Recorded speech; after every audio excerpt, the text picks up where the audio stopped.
Well,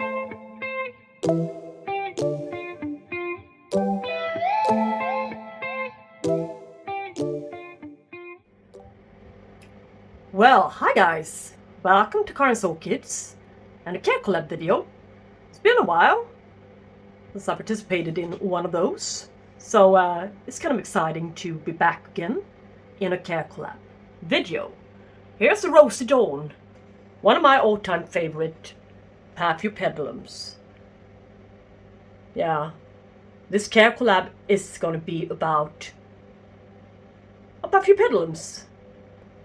And there are going to be loads of other participating channels, so in this CareCollab I'm going to put up a pop-up, and I will also link to the channels in my description box.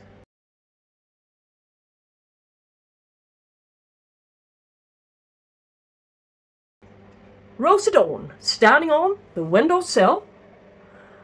Not many requirements in particular. Very good plant. Sequential bloomer. When this one drops, there will be a second one coming here. Doesn't happen in every cases. As for this one, only produced one large flower and nothing else. This one did. Producing loads of fans. This fan she will definitely bloom from. As for this one, so there's going to be an all year round flowering for this one. Really worth having. If you want to see some flowers, yes, I will encourage you to get this particular orchid, Rosy Dawn. Quite good foliage as well. Not only plain leaved, a little bit to look at. Yeah, I got a second one in bloom up there. It's a Delinati. This one, on the other hand, is a species. It's starting to be overbloomed now. You can see the little brownish markings to the sepal. Sometimes scented, sometimes not. Comes in, three forms. Albino form, and I think vinocolor form, and the standard form. A little bit lighter lip, yes.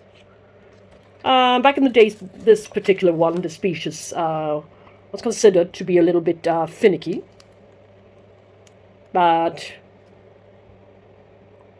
well, I guess this one has just adjusted. It blooms regularly every spring now, so and it's also said that this one grows in swamps, so I wonder why it's potted up in bark. It's really drying out kind of severely in between waterings. Well, I guess it can stand that, so it's a bit more hardy nowadays, and more resilient. Yes. Well, this is what happens when you are really unlucky in life. The spike had grown, outgrown everything in this kitchen. A little bit too high, a little bit too long. And when I was moving this tray round to catch another orchid somewhere behind it, it simply smashed it off. The whole bud just about to be opened. Yeah, this one blooms once a year, so yeah, that will be a really healthy lesson for me to learn. And here lies the little bud, so you can see the evidence for yourself. Yeah, of course it won't open. I just didn't have the heart to throw it away in the trash can. Yes. So now let's begin with the real stuff, shall we?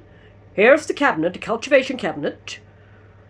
I cleaned it up from top to toe, and inside that cabinet I keep a bit more low light craving Paphiopedilums, and that often equals the motto-leaved ones. Yes. So what do I keep in there?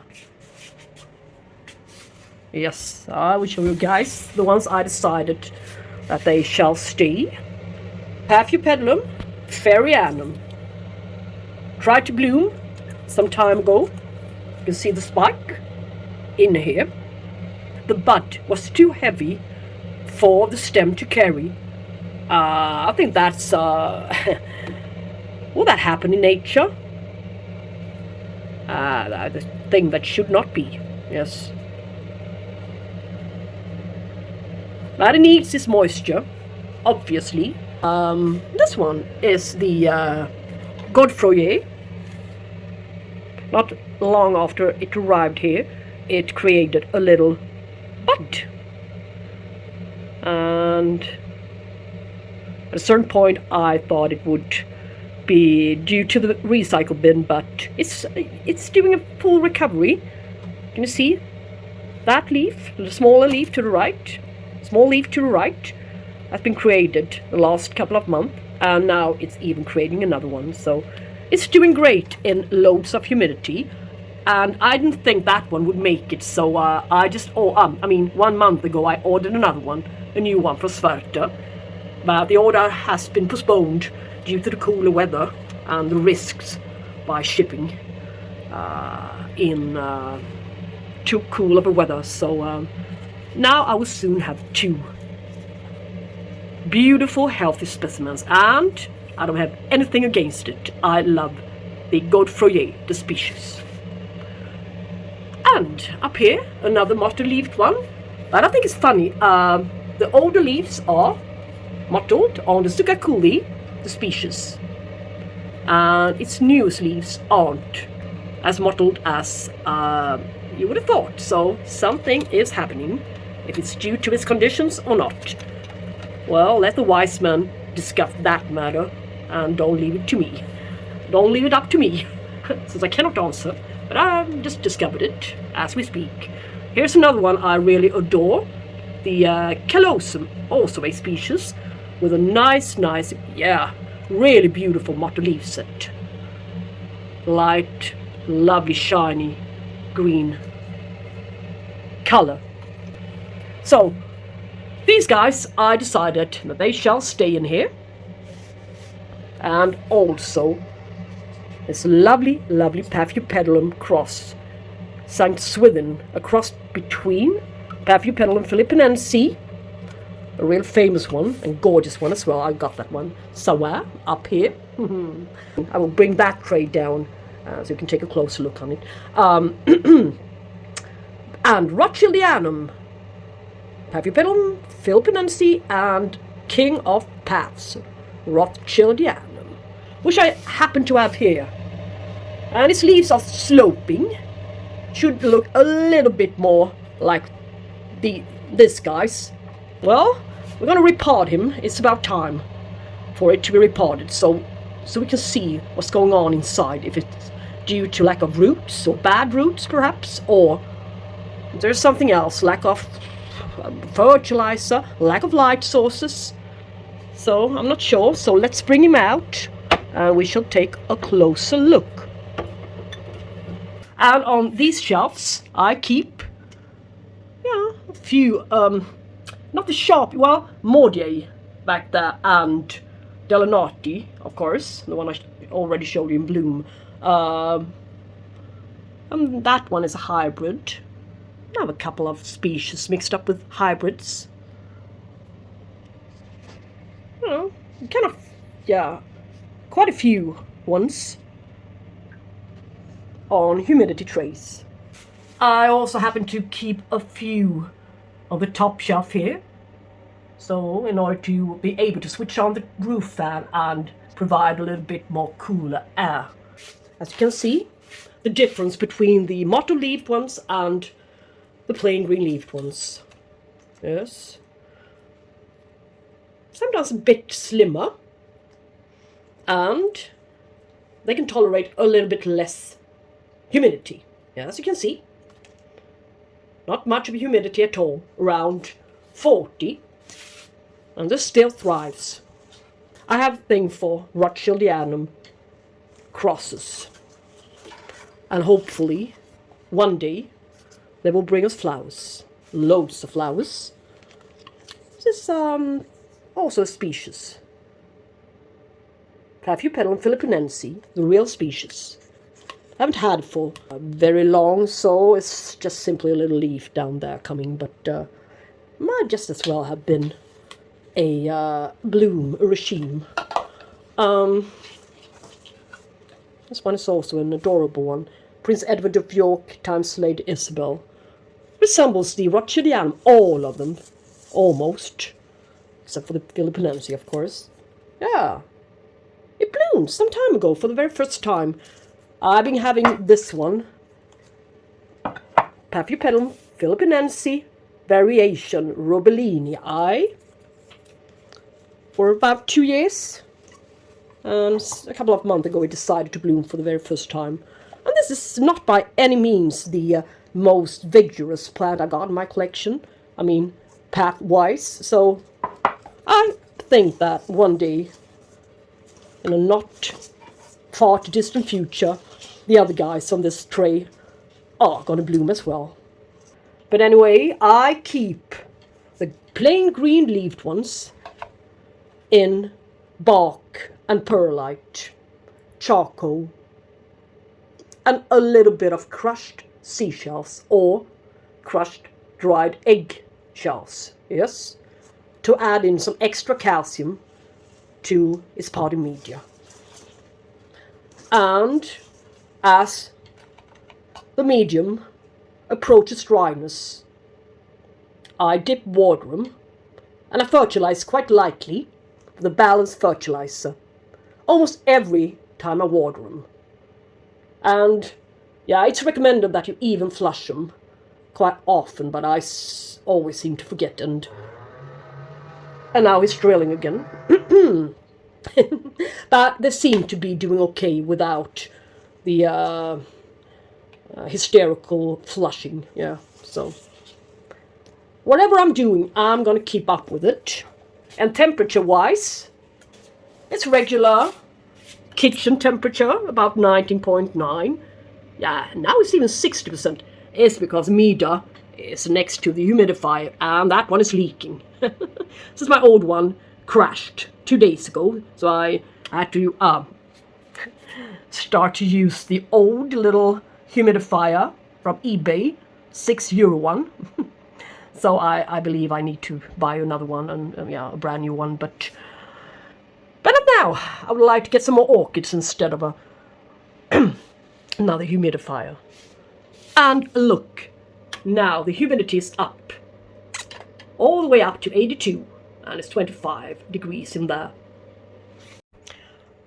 Well, these guys requires a little bit more light than the mottle-leafed ones, and in order to get these guys into bloom, you need to decrease the temperature altogether, I believe, or I assume.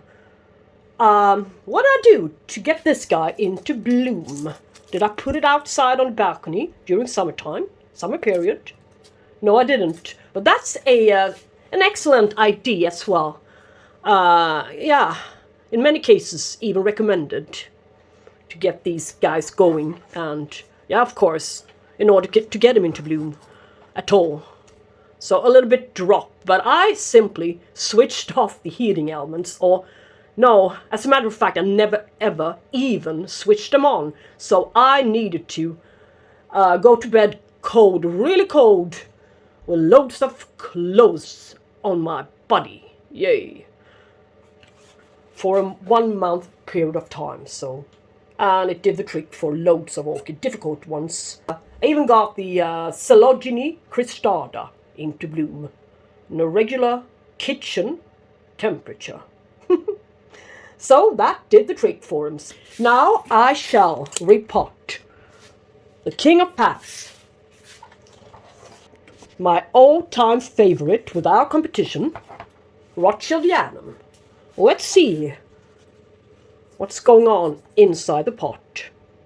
Yes. It had a couple of mealybugs some time ago. Maybe those has been affecting. Yeah, you can see. The roots aren't what they're supposed to be at the surface.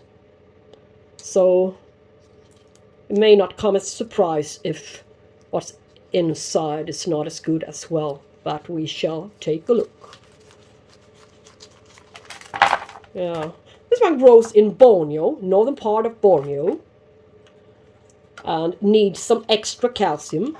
Grows on limestones, and therefore you could use a little bit of extra calcium added into the medium.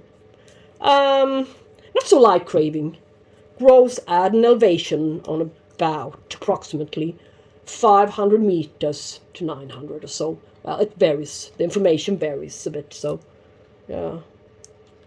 Yeah, goodly good. If there's life, there's hope. A little bit of insects. Still some sturdy, and it's branching. Thank God. Whew. I got it for €25. About 1, or was it 2? No, I think 1 or 2 years ago. I don't remember in the moment, but I have my notes on it. I will give you a pop-up, of course, when I got it from Orchids and More. And it looked decent when I got it, when it first arrived. It looked fresh and really, really, as it was liking life a lot. So,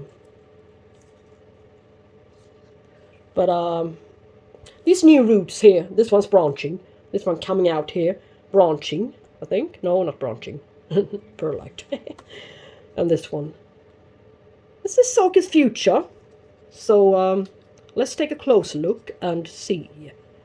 No, nothing else in there. So, this pot is far too heavy for it. So, let's go and switch pots. And I won't place this orchid in regular household humidity. It needs all the moisture from the outside as it can get. Yeah? To put it plain and simple. Yeah? So, it needs to stay and remain in the cabinet. Not a good thing. I had about 99% humidity for a good range of time in there, since my humidifier, yeah, was broken, so it didn't function properly. So that's why some of my orchids in the cabinet went downhill. Even though this one likes the moisture, this one will be and shall be a good orchid again. But as we say, one root for each leaf, so it's lacking. Yeah. So I found this pot instead of this pot. Yes. Since I like to keep the roots cozy, and I will use this black pot, an outside pot, to shut out the light, since its roots doesn't like to be exposed to sunlight, so that's why. And I need an airy medium. In a few cases bark and perlite is sufficient enough, but in this case, yeah, we'll keep it a little bit more airy than the media it was potted up in before. So the new roots will get a chance of not running off. You can see. I would have liked and loved to use a deeper pot, but I don't have any, and there aren't so many out there. And that's a pity, since its roots are very, very sturdy indeed, and I want to keep them down, without breaking anything. Yes, so precise work is required, I assume, without pressing too severely. So a bit of bark, chunkiest pieces for a bit of drainage. There's no rocket science in what I'm doing right now, but I'm just trying to find a good solution for this particular plant. And yeah, I almost forgot. Muschelkalk should be in there as well. Not to let the medium become far too sour, acidic. That's why.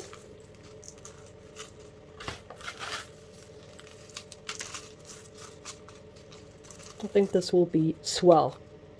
And its new roots needs to be covered. Without an exception. So, a bit of moss to the upper part, surface, to press the whole medium down. The perlite will float away in any direction if not careful.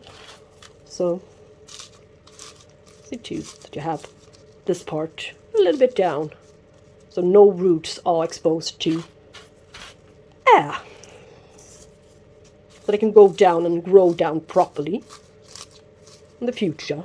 There, as you saw, we do see and did see some hope. The beginning of the future for him, so he will and shall settle. And maybe in 5 years he shall bloom. Yeah, this one is by now flowering size one. I got this particular orchid in May 21, so almost 2 years ago, and it looked a lot better. But now I'm going to get this thing going again, so it will be fine, I think. And we do also have yet another one, which I'm going to address today and repot together with you guys, and see if it will make a full recovery as well. Yeah, since I'm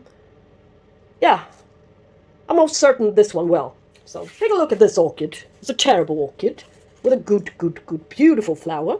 It's a species. Paphiopedilum specerianum. You can tell by the name itself. Specimen. No, specerianum.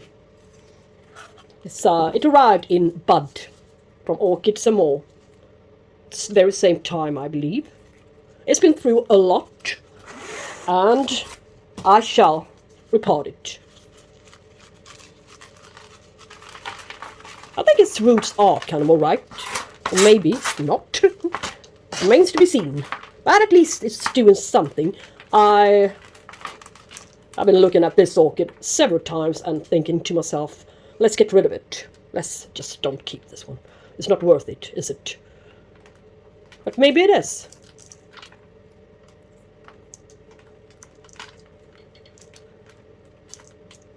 Maybe it's more stuff alive in here than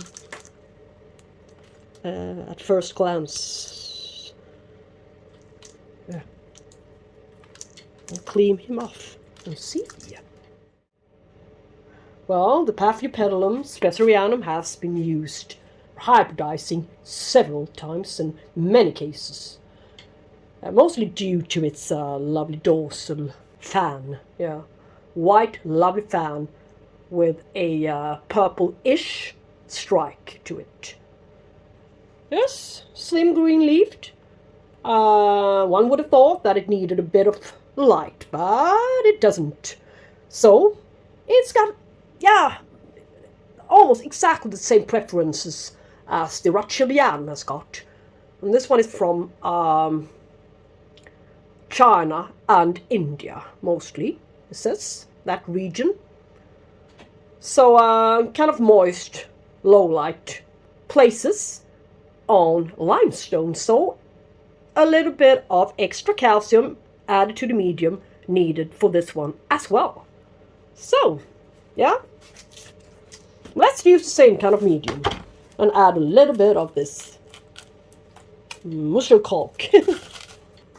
This small pot instead of the large one you recently saw, with some ready mix bark to the bottom. Down you go, lady.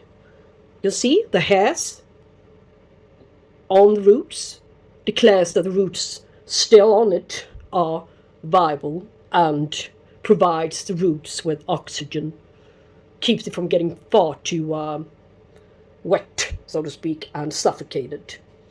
Yes, that's my interpretation of it all. And so let's get you into a more cozy place.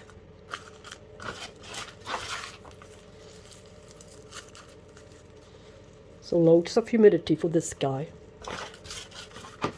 Maybe you're aimed for the cabinet after all. Going back inside the cabinet. Need the moisture in order to perform well. To finally do something again. Perlite is a very, very nice medium. Airy and holds the moisture. And inorganic as well. Will last a bit longer than pure moss. But until settled amongst the roots, it shall make the whole plant a little bit more bubbly in this pot. So, and some of it will be flushed away when watered. So, at the beginning it can be a nuisance, but believe me, after time, it's a good thing. So, yeah, dark cover, cover. It's not makeup. Little stake. We shall see too that this gorgeous little gal shall thrive again.